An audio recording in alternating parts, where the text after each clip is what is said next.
Welcome back. While the World Bank report paints a bleak picture of the Arab education sector, yet it's not the first one to show the region's failings and follows a series of other damning reports. The 2005 United Nations Arab Human Development Report called for the empowerment of Arab women.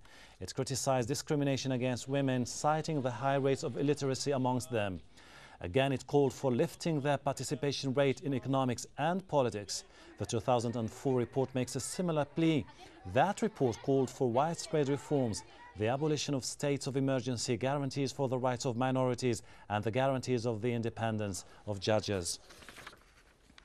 Joining us again, our guest in Washington, D.C., Mr. Murad Azin. He is the World Bank's Education Sector Manager. In Cairo, Mustafa Kamel Sayed, he is Professor at Cairo University. Also joining us from Cairo in this part of the program is Lahsan Haddad. He is Professor of Strategic Studies at Mohammed V University. Thank you very much indeed, gentlemen, for joining us.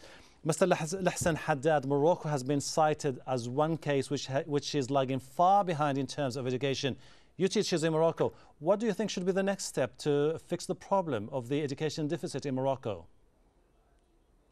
Well, I think the next problem should be really like to look into the question of quality in education, and then because we have spent like a whole decade talking about quantity and also achieving general kind of education, I think quantitatively we have been successful, but I think that's at the detriment of quality of education, of real good school that graduates students that are employable.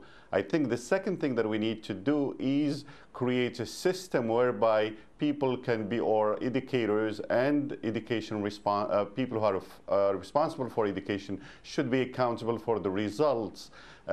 Should be accountable to parents, to the community, and also to the state. Which means that we have to involve all the parties included into the education process. Mr. Kamel Sayed, Mr. Lahsan Haddad was talking about reviewing the very quality issue. But in this case, do we have to change all the procedures, the curriculum in the Arab world, the way people have been taught the same lessons for the last 50 years? I think there is no general formula. I think the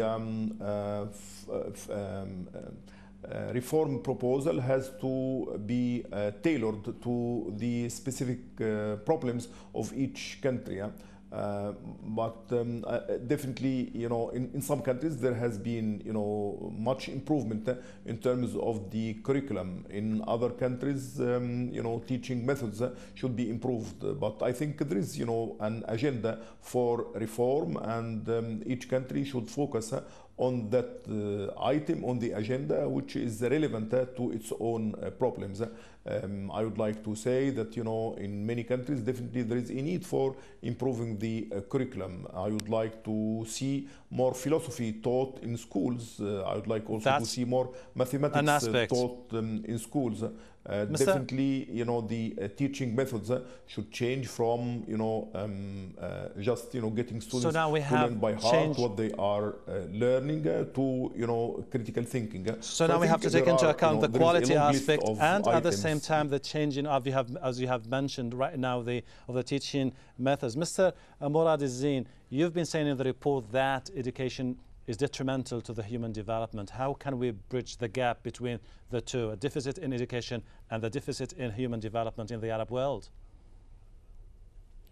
Sorry, could you repeat the question? The report stresses the need to bridge the gap between education and human development.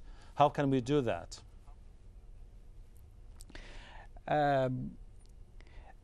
I think the same as the gentleman said apply to it. First, in order to improve the state of human development, we need a better quality of education. We need to have a labor force that is capable of critical thinking, problem-solving skills, and this is through the education system. But at the same time, the human development is a problem of society as a whole, and if we take the economic aspect, we need to be able to use a more educated labor force, which is not happening now. We see the level of unemployment becoming very high for people who have the skills. So what the report says is, at the same time as working on the education system, we need to reform labor markets and migration policies. Okay. This is a very important point which is made by the report also. Mr. Lahsan, there is now... Sorry, I would like to mention that to mention to your viewers that the report is available on the World Bank external site, which is worldbank.org, and can be downloaded. Okay. We have an executive summary for the report in Arabic also for the viewers. Mr. Lahsan Haddad, there is a draft on the reform of education which will be presented to the Arab Summit in Damascus next month, which suggests that the Arab world should spend 1% of the GDP on education or research. Is this something that could improve education in the Arab world? Do you agree with that?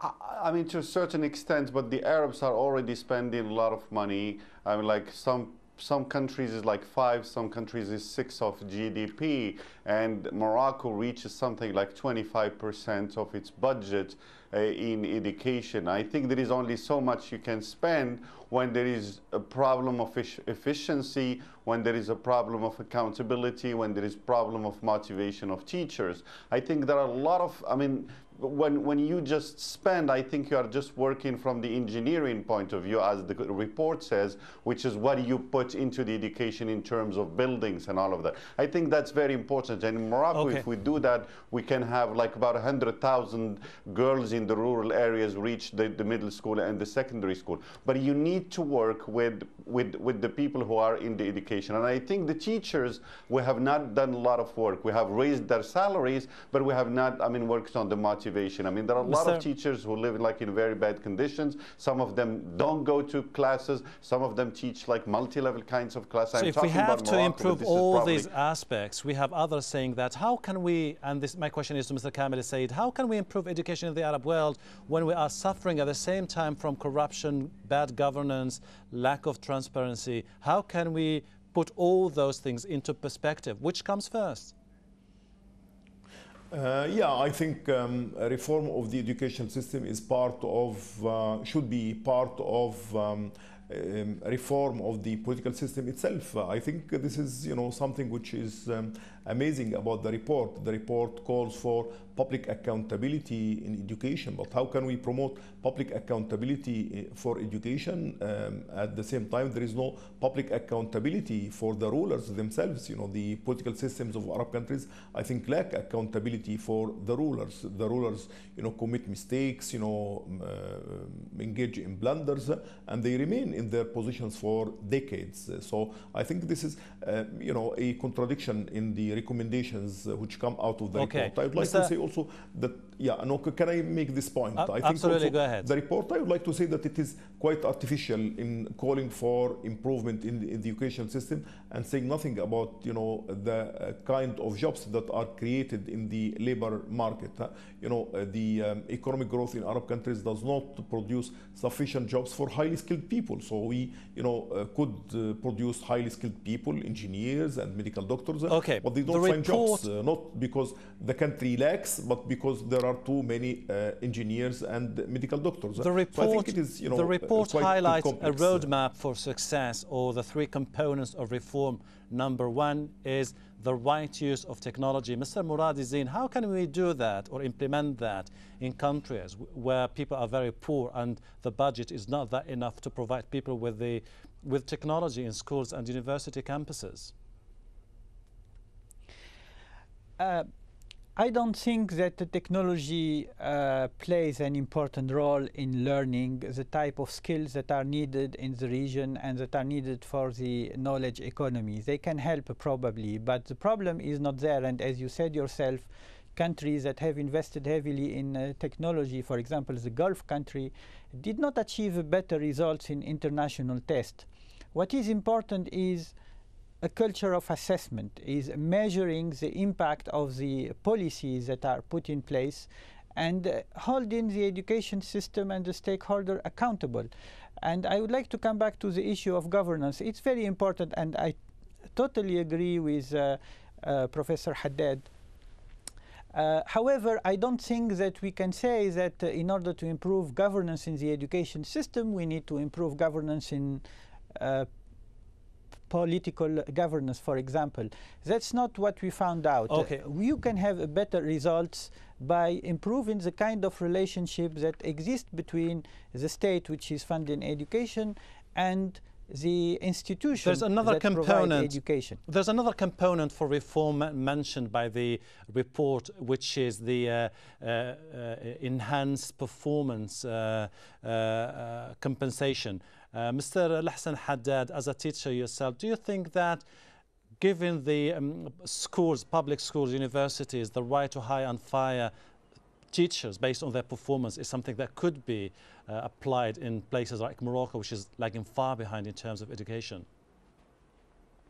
I mean, I don't think accountability means that about firing and hiring people. It is about that, but it is also about schools having certain kinds of objectives and reporting on a yearly basis about how much they achieve, what were some of their problems, how could the local community and the government help. Is a system where they have reporting cards in which they say, this is what we achieved and this is why we did not achieve this. This is why there was so much school dropout, or why students did not do well in tests and all of that. And of course within that there comes some sort of evaluation of teachers. We have always had that kind of evaluation. We dropped it about 10 or 15 years before, but before there was an inspection of teachers and there was promotion on teachers on the basis of what they do in the classroom. My last question to Mr. Kamel Sayed. We are a nation that doesn't read, doesn't translate, suffer from archaic forms of governance. What's wrong with the Arabs? Yeah, I think what is wrong with the Arabs is their political systems. I think, there are many talented, skilled people, in all Arab countries, but I think, I think to some extent, Arab political systems do not really match the level of knowledge of their own population. Despite, everything said in the report, Arab countries do possess a large number of highly skilled people who are quite knowledgeable. I think the level of knowledge of their societies has improved, but I think the political systems somehow do not match this level of higher expectation on the part of Arab peoples. I think, the kind of success in education reform that took place in countries of East Asia resulted from changes in the but the report, by the end of the day, doesn't end on a pessimistic note. It still opens the window for hope, saying that there's still a new chapter for hope in the Arab world. Mr. Lahsan Haddad in Cairo, Mr. Kamel Sayed also in Cairo, and Mr. Murad Izzi in Washington, D.C. Thank you very much indeed for your insight. Thank you so much for joining us here on this edition of Inside Story. We welcome your comments and suggestions. Please email them to us at insidestory@aljazeera.net. Goodbye for now.